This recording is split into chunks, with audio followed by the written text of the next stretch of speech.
Hello guys and welcome back to my YouTube channel. Today I want to make a video about Palworld co-op server settings because I saw a lot of guides out there and a lot of them are missing some important informations. Also I want to make sure I'm making this guide for people who actually want to try this game, but they are also working or they are in high school or something like that and they don't have the entire day to dedicate to this game, like playing, I don't know, 6 or 7, 8 hours per day. So these world settings will make your life so much easier. Also, it will not make the game insanely easy, because there's no point if you make the game insanely easy to, I don't know, play it. So let's go to the start game. Here you can create a new world. I will not create one because actually I already set up one to show you. It's easier for me to do it like this way. So I'm just going to click the world, what I just already set up before like 5 minutes. You are going to change world settings. By the way, if you make a world, you can change these settings anytime, so you are not losing your progress or something like that. You are going to custom settings, and here I will explain each of one of those to you. So the first thing here, daytime speed. That's, I think, actually obvious. So I feel like it's better to put that from 1 to 0.5, because if you do that, the daytime will be longer and it's way easier to catch pulse or, I don't know, work on your base when you actually have the daylight. I feel like the nighttime speed, you can just leave it at 1. I think I forgot about this setting. I just bump it up to 1.5 because I don't want the night to go too fast, because some Pokemons they are appearing just in the nighttime, so you can't catch them if it's a daytime. So I think 1.5 for the nighttime speed, it's okay. 30 seconds, it's decent here at autosave interval. Experience rate, I don't know why is that on 3. Just drag it up 2 times. At default it's at 1, you just have to put it 2 times, double the experience rate. And don't worry, you will just level up so fine, you will have the entire time to learn everything. But if you leave it on 1, like the default settings, it's just a pain to reach level 60. But the 2 is the sweet spot. PAL capture rate, it's on 1 by default, if I remember good. Just move it a little bit up to 1.3. I feel like it's a better chance. I mean, it is actually a better chance, but it's not too much, it's not overkill, it's just good. This one, you should leave it like this, because if you bump up this one, instead of 1 boss in that specific locations, if you are move it up to 2, you will have actually 2 bosses or even 3 bosses at the same time, and especially in the early game you don't want this, so just leave it at 1, it's just fine. At the damage multiplier, just don't touch them, they are pretty good. The PAL hunger rate, I feel like you should drag it down to 0.4, because if you leave this setting to 1, it will be so hard to feed your pals. You will have to make insane amounts of food after you have like more than, I don't know, 100 pulse or something like that. Pulse stamina reduction rate, that's actually affecting also the pulse who are working on your base. Because when you progress in this game, you can actually set up mines in your own base, and the pals are starting to mine for you, or you can put them to chop down trees and stuff like that. So if their stamina reduction rate is lower, they can work more. That means they will produce you more materials. That's not an overkill settings. Don't be afraid. If you leave it like this, you will, I don't know, not let the server run for, let's say, 1 hour, and when you're coming back you are going to be maxed out on resources. That's not a thing. The regeneration rate, it's just okay. Damage from player and damage to player, just leave it like this. Player hunger depletion rate, just move it to 0.4, it's way easier. Player stamina reduction rate also, I feel like 0.4 or even 0.6, it's a good sweet spot, because if you leave these settings to 1, you are like literally running 5 meters and then you're out of stamina. Also, at the beginning of the game you are mining resources. Mining requires stamina, chopping down a tree requires stamina, so I don't know, I feel like it's so boring to play a game and you are hitting like 10 times with your pickaxe in a resource and then you are completely out of stamina. You have to wait like 2 or 3 seconds real life time to regenerate your stamina and then just continue the work. So I feel like a 0.4, it's a really good sweet spot. I like to play a game, but I don't like to how to put this, to lose a lot of time doing basic stuff. I feel like this kind of settings and the things like stamina are just put in game to slow you down from progression and just make some more hours into the game. And that's a good thing if it's set to a reasonable level. But when you're like literally running 10 meters and you're out of stamina, that's literally suck. Okay. These settings you can just leave them right like here, just don't change them. Damage to structures multiplier, you can leave it on 1, it's perfectly fine. Structures deterioration rate. So if you are putting down, let's say, a wall, and you don't put down on the same location your base, your pal box is basically your base.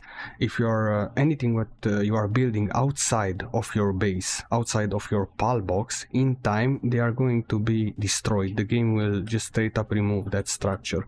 So I feel like this setting it's okay on 1. Anything you build inside your base, it will be permanent and forever, so don't worry about it. Maximum numbers of dropped items in a world. Okay, so a lot of time when you have a lot of your pals working on your base, sometimes they are just dropping down materials. And that number, it's how many dropped materials you can have in your world. If the host who is making a server has a strong PC, you can leave this number like at 3000, there's no problem. And also if the host PC it's weaker, I feel like you have to go down with these settings to like 1.5. It will be a sweet spot, a really good sweet spot for you. Gatherable items multiplier. What this mean? When you're using pickaxe and you're hitting a stone pile, each of your hits will drop you stone. So I feel like it's really good to double the items what you are gathering, because in this way, if let's say you are getting 1 stone each hit, with this multiplier on, you will get 2 stones each hits. So I feel like it's okay. I think the ratio is actually, if you leave it default at 1, I feel like you are getting 3 stone per hit, but if you are putting this to 2, you will get 6. Trust me, you need a lot of materials in this game, so it's not overkill to let this setting on 2.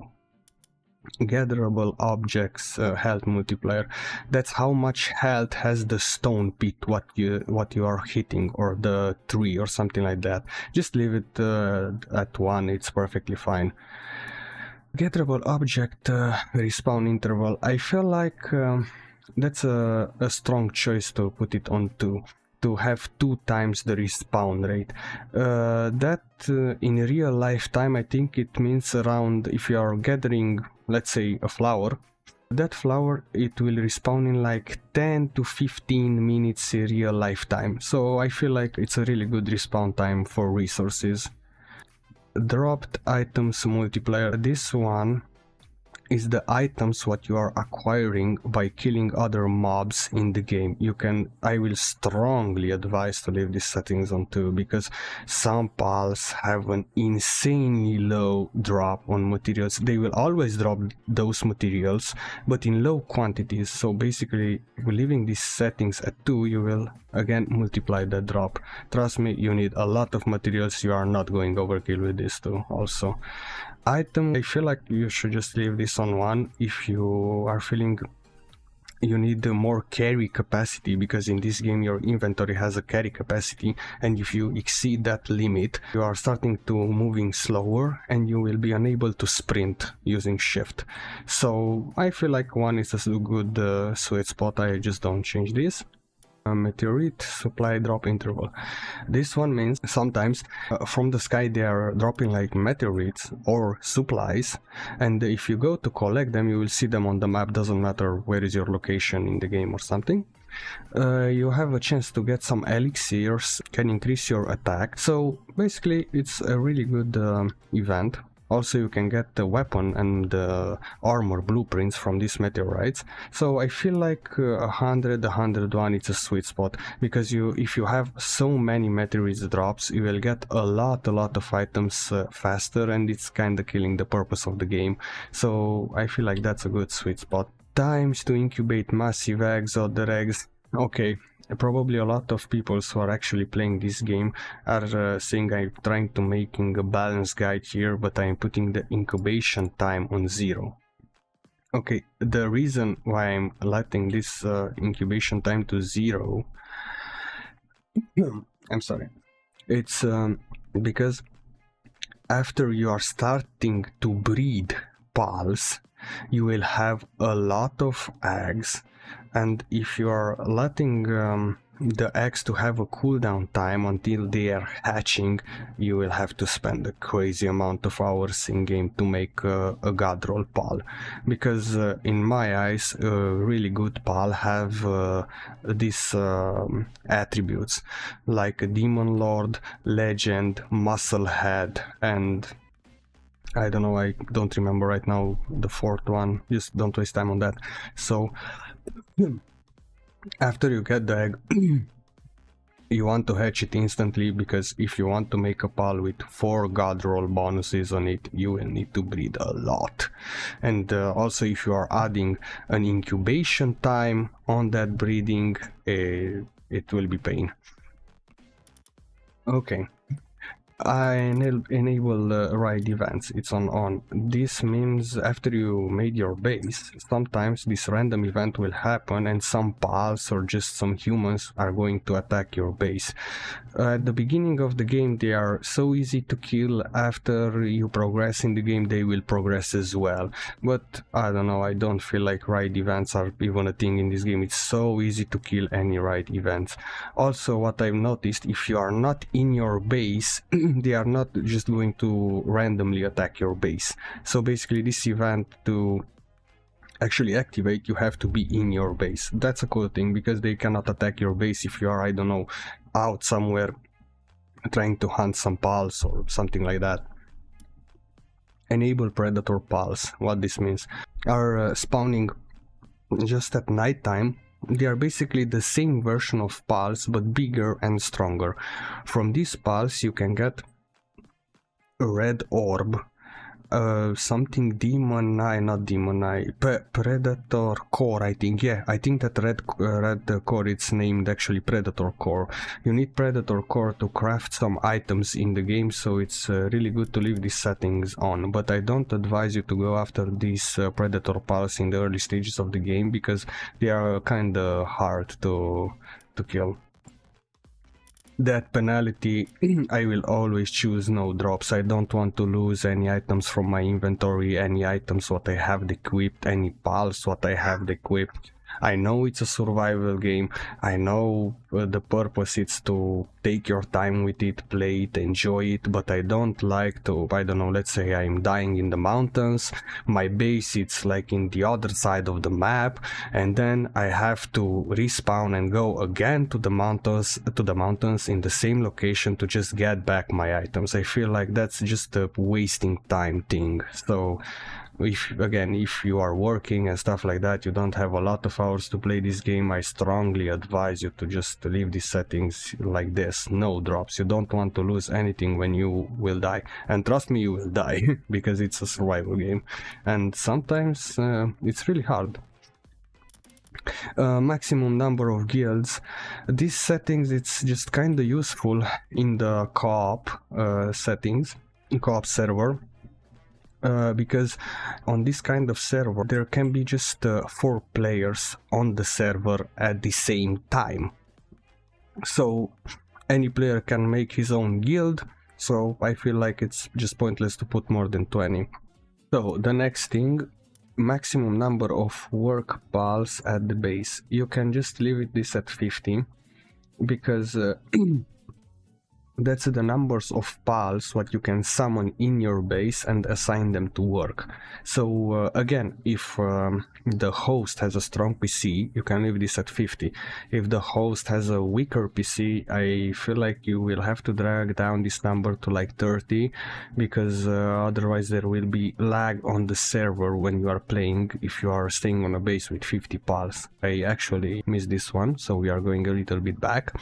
Maximum number of bases for each guild. What this mean? Every player in this game will be able to make 10 bases. That's really good, because you will basically need one base to be your main base where you are crafting your materials and stuff like that. You will make other base just for mining. You will make a third base just for breeding. You can make a fourth base for oil. Or you can make your 5 base just for oil. Oil, it's an endgame resource and it's a bit harder to extract, so it's better to leave space to maneuver. So if each player can create 10 bases, it's more than enough. Don't worry, even if you are playing 4 people on the same server, you will have plenty room on the map to make each one of you 10 bases. Okay.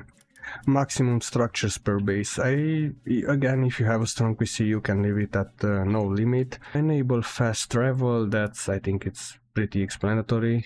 It's definitely you want to leave this on, because sometimes, I mean, the map it's really big, and the ability to teleport, it's insanely good. And the hardcore modes, you just don't want them. So basically these settings I feel like are more than decent if you want to play Palworld, but let's say you have just 2 or 3 hours to play on a daily basis ish, and you want to feel like I played this game and I also gained some progress. Don't worry, even with these settings you will not finish the game in like depends also what you understand from finishing the game, but I feel like even with these settings you will, to completely finish the game, I mean beat even the end game bosses, a player who know what to do, an experienced player, I think he will need like 100 hours to beat the game with these settings. But for a new player, I think with these settings you will have like 150-200 hours play times, just chill and enjoy the game. That's the thing, because you can build and you can do that many things in this game. So that's why I just bumped up some settings to 2 times. Because I don't know, it's kind of boring to play a game, and I don't know, let's say you have just 2 hours to play it, you played it 2 hours today and you feel like you progressed 1%. That's so bad. So I think we'll wrap it up here. I'm sorry I'm not a native English speaker. I will try to improve over time. That's my second video. I hope I will help you with these settings, and if you have questions or anything like this, you can just ask me in the comment section, and when I'm seeing the comments I will answer for you anything. So I hope you like the video, guys. Like, share, subscribe will help me really much, and see you on the next one. Bye bye.